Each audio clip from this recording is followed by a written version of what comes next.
Hello friends, welcome to Naveen Siksha 1 and today's video is about the poem for class 2. Subject is English and about today's poem is I am lucky. But before starting this poem, let's first of all explain you the content or the idea behind the unit number 2.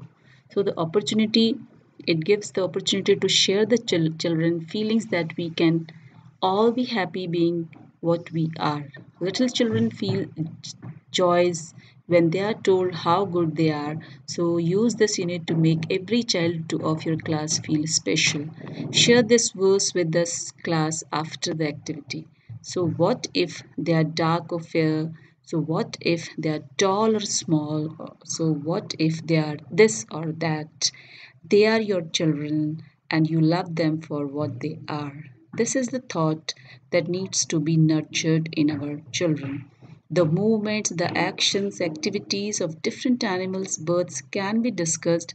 Poem in their mother tongue can also be recited. Okay, तो हम इस poem को आई am lucky वाली feeling बच्चों में लाएंगे और ये मेरी जो पोएम है ये डेफिनेटली बच्चों में ये फील कराएगी कि हम बहुत लकी हैं, चाहे हम ब्लैक हैं, वाइट हैं, स्मॉल हैं, थिन हैं, थिक हैं, whatever we are happy and we are best in the world.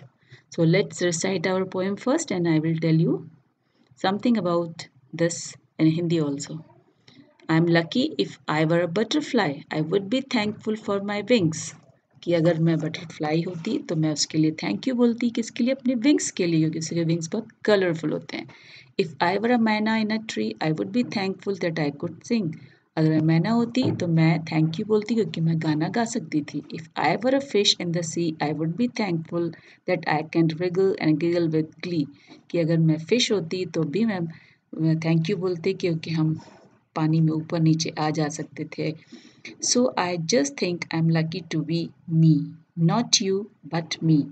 If I were an elephant, I would be thankful that I can raise my trunk. कि मैं इसके लिए thank you कि तुम्हारी तरह नहीं मैं अपनी तरह हूँ और अगर मैं एक एलिफेंट होती तब भी मैं थैंक यू बोलती किस लिए कि मैं अपनी ट्रंक को उठा सकती थी if I were an kangaroo I would try to hop right up to the moon कि अगर मैं कंगारू होती तो मैं उसके लिए थैंक यू बोलती कि हो सकता था कि मैं इतना लंबा जंप लगाती कि मैं मून तक पहुंच जाती if I were N octopus I would be thankful for my 8 arms और अगर मैं ऑक्टोपस होती तो मैं 8 आर्म्स के लिए थैंक यू बोलती so just think I am lucky to be me कि इसलिए सोचिए कि मैं बहुत लकी हूँ कि मैं हूँ नॉट यू तुम्हारी तरह नहीं बट मैं मेरी तरह हूँ what do you think Do you want to be? Do you want to be like me or just you? Just you. तो everybody will be wants to just you means अपनी तरह रहने का बच्चा सोचेगा कि मैं जो हूँ that is best. अब इन वर्ड्स को देखिए बटरफ्लाई मैना फिश कैंगैरू एंड ऑक्टोपस इनको हम अपनी नोटबुक में नोट करेंगे और उसके साथ इसको लर्न करेंगे अब हम आते हैं अपनी एक्टिविटीज़ के पास में तो ये है रीडिंग इज़ फन वाली एक्टिविटी जिसमें हमको एनिमल्स के बारे में बताया गया इस पोएम में तो उसी पोएम की हेल्प से हम इसमें लिखेंगे बटरफ्लाई कैन फ्लाई अ मैना can Singh a fish can Regal an elephant can trumpet a rabbit can hope और यू कैन डांस आप रैबिट की जगह यहाँ पर कंगारू भी लिख सकते हैं क्योंकि आपकी बुक में कंगारू लिखा है बट अगर आप रैबिट लिखते हो तो देन इट्स ओके ओके आप कैन ट्रम्पेट की जगह आप इसमें रेज हिज ट्रंक भी लिख सकते हो बोथ आर करेक्ट उसके बाद हम थोड़ा सा बातें करेंगे बातें क्या करें कि why do you think the butterflies like its wings वो अपनी विंग्स को क्यों पसंद करती है because the wings of butterfly is very colourful very bright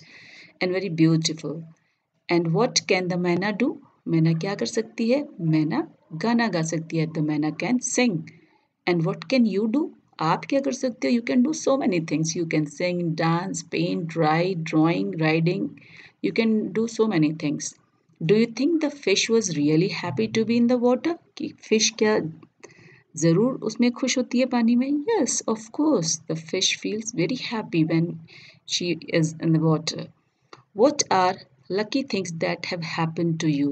tell your friends in the class. आप अपने फ्रेंड्स से ये डिस्कस कर सकते हैं कि क्या क्या लकी हुआ, like just you got a dress of your choice, the toy of your choice, ये सब बातें अपनी फ्रेंड से you can share it. Now listen this, these are the things. Kang has a dream. Kang means kangaroo, the short form of kangaroo, Kang. Kang flew into the sky. He flew to the moon. He flew through a cloud. He slipped down a tree. He kang up with a bang.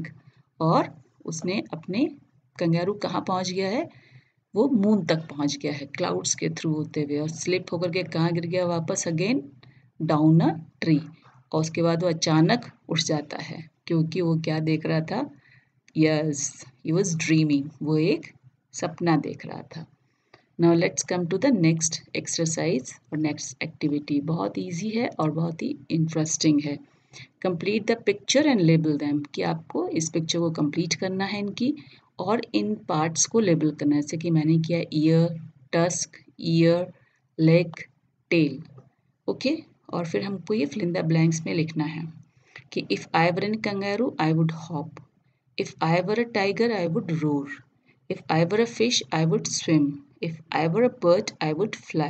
तो ये words आपको दिए गए थे, you can choose and you can write easily।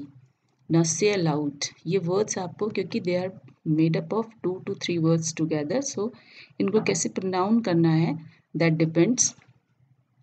Octopus, elephant, butterfly, kangaroo। आपको इसी तरह से इनको स्पेल करने की, प्रोनाउंसिएशन की हैबिट डालनी है। Now let's draw. ड्रॉ आपको किया हुआ है। Complete this picture and draw some plants, shells, stones and fish. ये जो ऑक्टोपस है इसके पास कुछ खाली जगह है, वहाँ आपको कुछ प्लांट्स ड्रॉ करने हैं, कुछ शेल्स ड्रॉ करनी है, कुछ स्टोन्स बनानी है और कुछ फिश, और तब उसको आप कलर कर दीजिए। ओके, नेक्स्ट पार्ट है, देखिए लेट अस राइट। इसमें क्या है कि add ful to the given words in the bracket. जैसे कि इसमें हेल्प फुल, ये ब्लू वाला वर्ड इसमें जोड़ देंगे। You must be helpful to your friends, you make a colourful drawing, the puppy is so playful, be careful while crossing the road. तो आपने इसमें ये फुल ज्वाइन करके एक न्यू वर्ड बनाया। अब यहाँ आपको बिल्कुल सेम वैसे ही एक न्यू एक्सरसाइज दी है कि join the two words to make a one word. Look at the example. जब आप डबल अलग लिखेंगे फुल को तो FULL की स्पेलिंग होगी, लेकिन जब आप ज्वाइन कर देंगे तो 1 L उसका स्किप करेंगे और सिंगल L लिखेंगे, जैसे कि peaceful, playful, colourful, careful, hopeful. ये आपको समझ में आ जाएगा बिकॉज इसमें आपको उतने ही ब्लॉक्स दिए गए हैं, उतने ही बॉक्सेस हैं जितना उसमें लिखना है, एक L कम करके। इट इज़ वेरी इजी, तो आप इसको कर सकते हैं। Right 5 things you can do. कौन सी 5 चीज़ें हैं जो आप कर सकते हो? Start with I can. ये मैंने अपनी लिखी हैं, but if you can change these things you can change is as per your wish. जैसे मैंने लिखा I can play, I can sing, I can draw, I can make craft, I can ride bicycle. और 6 number में लिखा I cannot cook but I can eat. तो आपको दोनों चीज़ें यहाँ मैच करती लिखनी है। जैसे कि आप यहाँ लिख सकते हैं कि I cannot drive but I can sit in the car. Just like you can complete this fill in the blanks. Now give yourself a big star for being what you are. अब अपने लिए आप कितने stars देने हैं वह इतने stars इसमें बनाइए और उनको कलर कीजिए। सो है ना इंजॉयबल, मज़ेदार एक्टिविटी।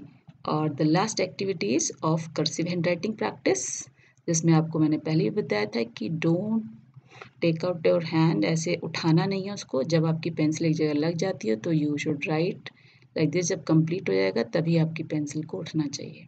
तो अपने हाथ को अपनी कॉपी से अलग नहीं करेंगे जब तक आपका अल्फ़ाबेट कंप्लीट नहीं होता है। In this way you can complete your this pome and you can recite it. तो लास्ट में हम एक बार फिर रिसाइट करते हैं पोएम को, जिसमें हम एक साथ पढ़ेंगे। I am a lucky. If I were a butterfly, I would be thankful for my wings. If I were a manna in a tree, I would be thankful that I could sing. If I were a fish in the sea, I would be thankful that I can wriggle and giggle with glee. So just I think I'm lucky to be me, not you but me. If I were an elephant, I would be thankful that I can raise my trunk If I were a kangaroo, I would try to hop right up to the moon. If I were an octopus, I would be thankful for my 8 arms. So just I think I'm lucky to be me, not you, but me. What do you think you want to be? Do you want to be like me or just you, just you? Okay, now in this way you can learn this poem and you can learn the different name of the animals given in the poem. Thank you for watching this video and kindly complete the exercise in your book as well as in your notebook.